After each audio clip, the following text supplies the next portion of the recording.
Hi guys, I'm gonna try something new.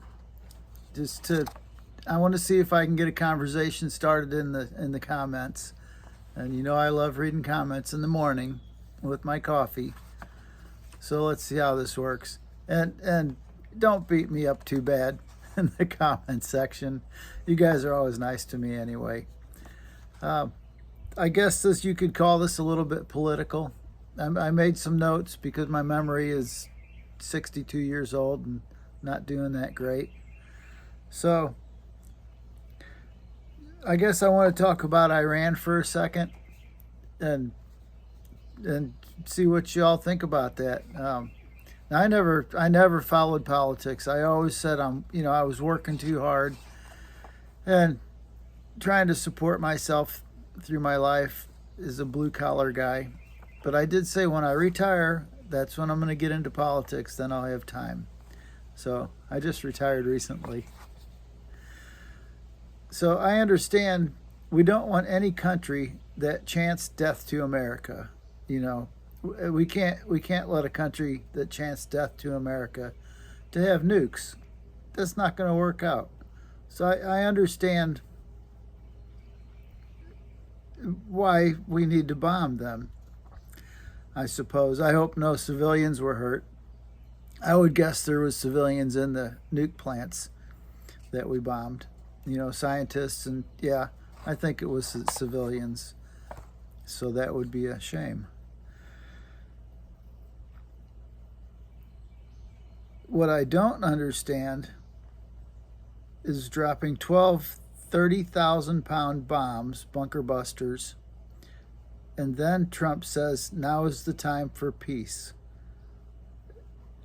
How do you do that? Drop huge bombs, 30,000 pounds. Just to give you an idea, the tractor trailer I used to own, that was 15,000 pounds. So 2 tractor trailers, condensed into a huge bomb. That's a hell of a bomb. So how do you drop 12 of those and then say now is the time for peace? That's a trip. And also, I think it says in the Bible, you guys can correct me, I think it says when politicians call for peace and safety, destruction soon follows. I'm sure it says that in the Bible. So we'll see what happens. What else do I have? So the Iranian Brigadier General just stated that he's going to close the Strait of Hormuz within a couple hours. I don't think that's going to happen because, well, I just don't think they can do it. And also, China gets a lot of their oil. The whole world does. It's 20% of the globe's oil comes through the Strait of Hormuz. I don't think China will let them do it. I don't think the USA will. I don't think they can do it. If they want to mine the whole strait, we'll just carpet bomb the whole strait and blow the hell out of it. I think the water's 600 feet deep. So, yeah, all the mines can wash ashore or whatever it takes. I don't think that's going to happen. But gas is already going up just because the Brigadier General, the Iranian Coast Guard or whatever, it's not that, but whatever he's in charge of, just because he said that, gas is already going up, 15 or 30 cents. So I would suggest filling your tanks and your heating oil and propane. See if you can get that locked in for this coming winter. Get the price locked in. I know my propane dealer does that for me. So, and you can pre-purchase. So see what you can do on that. Just make sure your house is warm for this winter. What else do I got? I'm sure I'll get a few comments. People straighten me out. And so yeah, we'll see what the Iranians are going to do.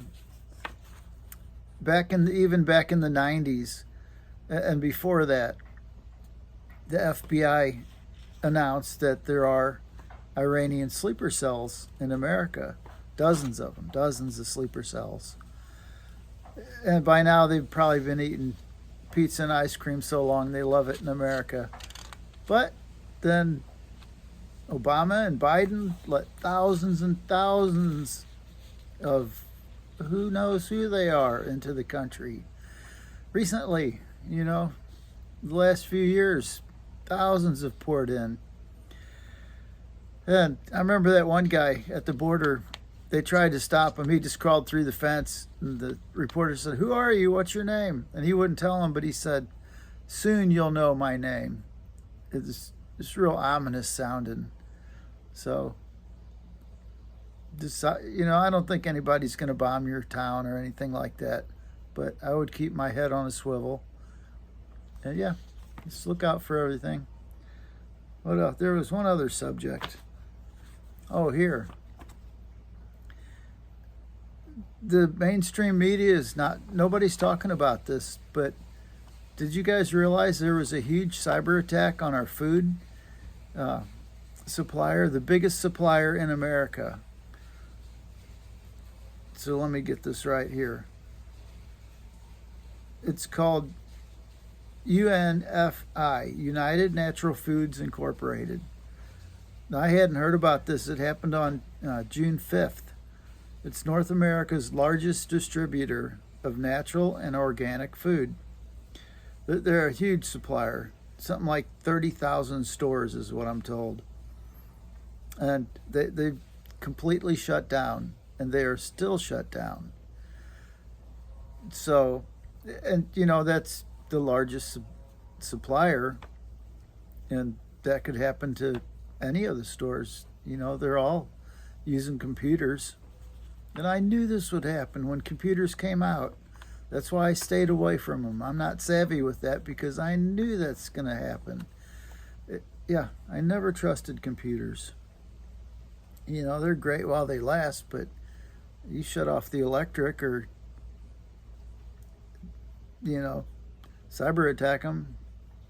I can't believe they put our electric and gas and sewage, all our food, everything is controlled by computers. That's too unsafe. That's why it's a good idea. Keep some food stocked in your house. I think 3 months should be a bare minimum for everybody. Your grandparents did it. They called it put and buy. They'd always can their food from the garden, put it in the little, storage. What am I trying to think of? The underground little root cellar. That's it. So yeah, your grandparents did it. Now nobody does it, and I think it's good to keep a supply in the house: food, water, medicine. 3 months supply. That's what I say. So what else do I got? So yeah, that was June 5th. The distributor was shut down. All that food and produce is rotting in their warehouses until now. That's a bad deal. So I think it's a great idea to plant a garden. I would have done it already, but it's rained so much. Now it's finally dried out. If I can get the tractor started and have some time off, I can finally get my garden started. So maybe that'll get me some comments to read in the morning. I hope everybody's safe, and stock up, and let's all pray for world peace. I just don't understand why we can't have world peace. Another deal in the Bible, talking about the Tower of Babel, I just think, and it says God confused all the languages then. Back, supposedly everyone spoke the same language. They're all on the same page, building the Tower of Babel, and he confused the languages. He made many different languages and kiboshed that project. I just wonder if maybe he shouldn't have done that. But I'm not going to second guess God, but yeah, I just wonder about that. Have a great night, guys. Hit me up in the comments.